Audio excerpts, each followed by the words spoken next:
Hello बच्चों, let's read the question first and the question says if the m plus 1th comma n plus 1th comma and r plus 1th terms of an AP are in GP and m, n and r are in HP, then show that the ratio of common difference to the first term in AP is minus 2 by n। तो आपको इसमें show करना है। तो सबसे पहले हम इसका की कॉन्सेप्ट लिखेंगे। इसका की कॉन्सेप्ट क्या होगा? आपकी जो nth टर्म होती है एपी में, सपोज आपकी जो tn है ये रिप्रेजेंट करता है nth term in AP, right. तो अगर आपकी एपी में कोई nth टर्म है तो उसका आपका फॉर्मूला क्या होता है? या तो आप tn से रिप्रेजेंट कर सकते हो या an से रिप्रेजेंट कर सकते हो। सो ये आपका होता है a plus n minus 1 into D. ये आपकी nth टर्म होती है एपी में। एंड आपके पास जो जीपी की कंडीशन होती है, ये आपकी फर्स्ट कंडीशन है। सेकंड कंडीशन क्या होगी? सपोज आपके पास ए बी सी 3 नंबर्स हैं, ये आपके जीपी में है। तो जीपी की क्या कंडीशन होती है कि इनका जो कॉमन रेशो होता है वो सेम होता है, मतलब बी बाय ए इक्वल होगा सी बाय बी के। या फिर आप ऐसे भी कह सकते हैं कि B square is equal to A C. ये आपकी जीपी की कंडीशन होती है, राइट। तो इनको हम यूज करने वाले हैं इस क्वेश्चन के सोल्यूशन में। तो अब हम इसके सॉल्यूशन पे चलते हैं। सबसे पहले आपको गिवन है कि जो m प्लस 1th टर्म है, सो आप इसे t m प्लस 1th लिख सकते हैं। और नेक्स्ट आपके पास n plus 1th term and next आपके पास r प्लस 1th टर्म। ये तीन टर्म्स आपके एपी में है, तो आप इस फर्स्ट टर्म को लिख सकते हैं a plus m plus 1 minus 1 into D. मतलब आप इसे 1 से 1 कैंसिल करके a प्लस एम डी लिख सकते हैं, राइट। नेक्स्ट को भी आप इस तरह से लिख सकते हैं a plus N plus 1 minus 1, 1 से 1 कैंसिल हो जाएगा इंटू डी। सो ये आपका बन जाएगा a plus N D.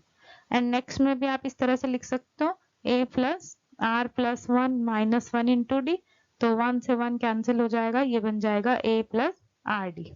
And आपको क्या कंडीशन गिवन है कि ये जो तीनों टर्म्स हैं, मतलब ये आपकी first equation, second equation and ये थर्ड इक्वेशन, ये एपी के टर्म्स हैं बट ये तीनों जीपी में हैं।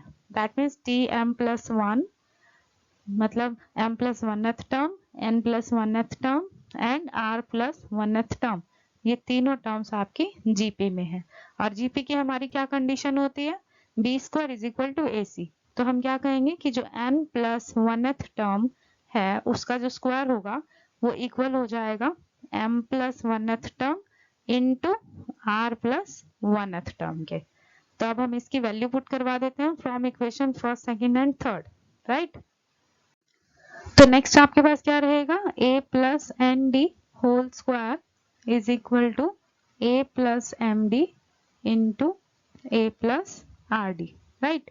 अब हम इसे ओपन करेंगे, a square plus N square D square plus 2an d, ये आपका होल स्क्वायर का फॉर्मूला ओपन हुआ, इज इक्वल टू, इसे मल्टीप्लाई करेंगे a square plus A R D plus a m d plus r m d square, right.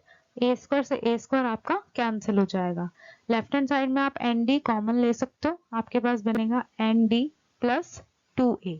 And right hand side में भी आपका तीनों टर्म्स में से d कॉमन आ जाएगा। एंड नेक्स्ट आपके पास क्या रहेगा? A r plus a m plus r m d, ये रहेगा आपके पास। नेक्स्ट अब हम इसमें d से d को कैंसिल कर सकते हैं। सो अब आपके पास क्या बनेगा? n times n D plus 2a and right hand side में क्या रहेगा? a times m plus r plus r m d, right.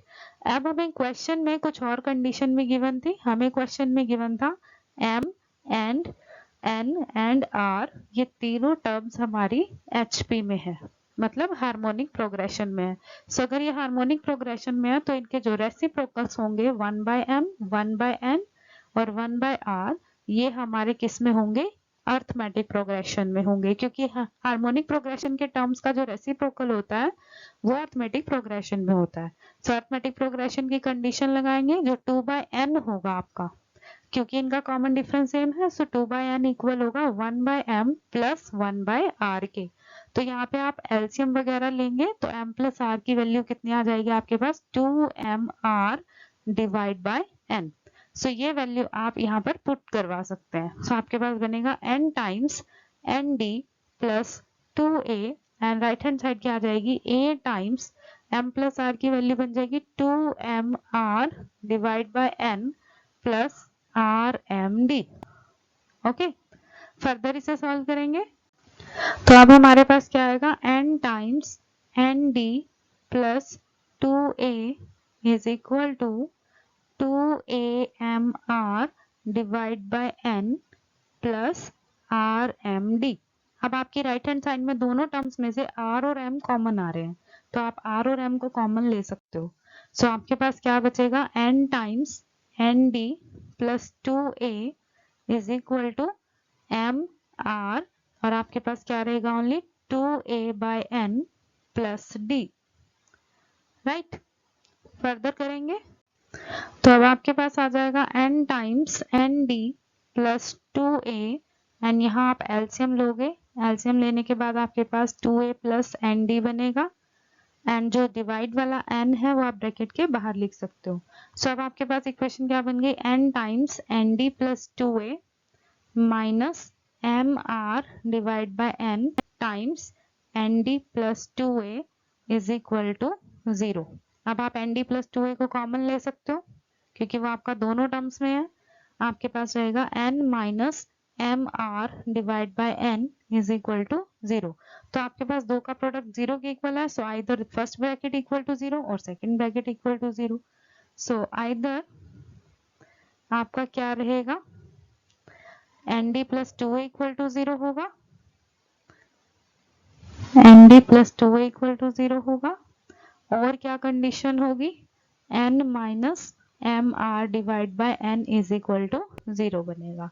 तो फर्स्ट कंडीशन से आपके पास क्या बनेगा, फर्स्ट कंडीशन से n D plus 2a equal to 0 बनेगा और सेकेंड कंडीशन से आपका इसका एलसीएम ले लेंगे अगर n square minus m r divide by n is equal to 0 बनेगा, मतलब n square is equal to m r बनेगा। बट ये तो आपकी जीपी की कंडीशन है, बट हमें तो m एंड n और r ये तीनों HP में गिवन थे। ये आपकी कंडीशन आ रही है जीपी की जो कि आपकी पॉसिबल नहीं है क्योंकि आपके ये HP में थे। तो आपकी फर्स्ट कंडीशन फेल हो जाएगी। तो इसका मतलब आपकी ये वाली कंडीशन फॉलो होगी N D plus 2a equal to 0। So इस कंडीशन को फॉलो करेंगे। So N D plus 2a is equal to 0। Further इसे सोल्व करेंगे तो एन डी आपका किसके इक्वल हो जाएगा माइनस 2a के। So N D is equal to minus 2a। Right, and यहाँ से आपको क्या फाइंड करना था, आपको फाइंड करना था ratio of common difference and first ratio. So common difference है आपके पास d, फर्स्ट वैल्यू है आपके पास a, तो इन दोनों का रेशियो आपके पास आ जाएगा -2/n। सो इससे आप फाइनली अपने सॉल्यूशन तक पहुंच चुके हैं। ये आपका फाइनल आंसर होगा। This is the ratio of common difference and first term d/a which is -2/n. Okay, this is your final answer. I hope you understood well. Best of luck. Thank you.